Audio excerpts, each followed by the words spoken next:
దేవుని నామానికి స్తోత్రం కలుగును గాక. అందరూ బాగున్నారా? యూట్యూబ్లోను స్టేటస్లోను వీక్షిస్తున్నటువంటి వీక్షకులకు నా హృదయపూర్వక వందనాలు తెలియజేస్తున్నాను. ఈరోజు దేవుని యొక్క వాక్యంతో మీ ముందుకు వచ్చాను. అదేంటంటే మత్తయి సువార్త 11వ అధ్యాయము 28వ వచనంలో ఇలాగ వ్రాయబడింది. ప్రయాసపడి భారము మోయిచున్న సమస్త జనులారా, నా యొద్దకు రండి, నేను మీకు విశ్రాంతి కలుగు చేసేదను. ఎంత గొప్ప పిలుపండి! యేసుక్రీస్తు ప్రభువు నిన్ను పిలుస్తున్నాడు. నేను నీకు విశ్రాంతి కలుగు చేస్తాను. ఇంతవరకు ప్రయాసపడిపోయి భారాన్ని మోస్తున్నావు కదా, ఆ భారాన్ని నా మీద వేయి, నేను నీకు విశ్రాంతి కలుగు చేస్తాను అంటున్నాడు. సందర్భం ఏంటంటే, ఇశ్రాయేలీయులు యూదుల ప్రజలు ఏం చేసేవారంటే, వారు బలులు అర్పించడానికి కొండలెక్కేవారు.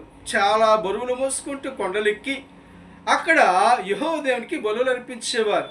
అయితే ఈ మాట చెప్పేది కొత్త నిబంధనలో యేసు క్రీస్తు ప్రభువు తన ముందు సంచరించేటటువంటి జనులతో ఈ మాట చెప్తూ అంటున్నాడు, మీరు ప్రయాసపడి భారములు మోయనక్కర్లేదు, ఎందుకంటే నేను వచ్చేస్తాను కదా.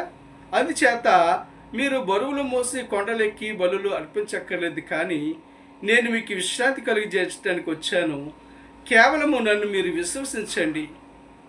నేను ఆ కలువరి శిలువలో నా కొరకు యేసుక్రీస్తు ప్రభువు తన రక్తమును చిందించి తనక ప్రాణాన్ని పెట్టి 3వ దినాన మృత్యుంజయుడిగా తిరిగి లేచాడు.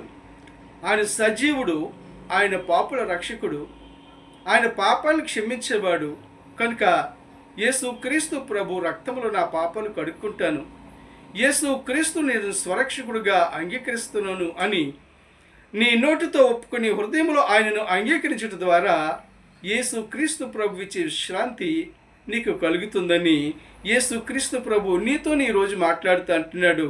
నా కుమారుడా, నా కుమార్తె, సమస్త భారములు మోస్తున్నటువంటి సమస్త జనులారా, నేను మీకు విశ్రాంతి ఇస్తాను, మనశ్శాంతిని ఇస్తాను.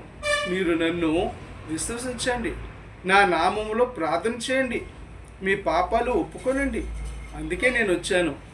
మీ పాపం నిమిత్తము నేనే ఆ కలువరి శిలువలో నా ప్రాణాన్ని పెట్టాను. అంతా నేనే చేశాను, మీరేమీ చేయక్కర్లేదు. మీరు నన్ను రక్షకుడుగా అంగీకరించి మీ పాపాలు ఒప్పుకుంటే చాలు, మీకు రక్షణ, విశ్రాంతి, మనశ్శాంతి, స్వస్థత, సమాధానాన్ని నేను ఇస్తాను అని యేసుక్రీస్తు ప్రభు ఈరోజు నీతోనే మాట్లాడుతూ ఈ విషయాన్ని తెలియజేస్తాను.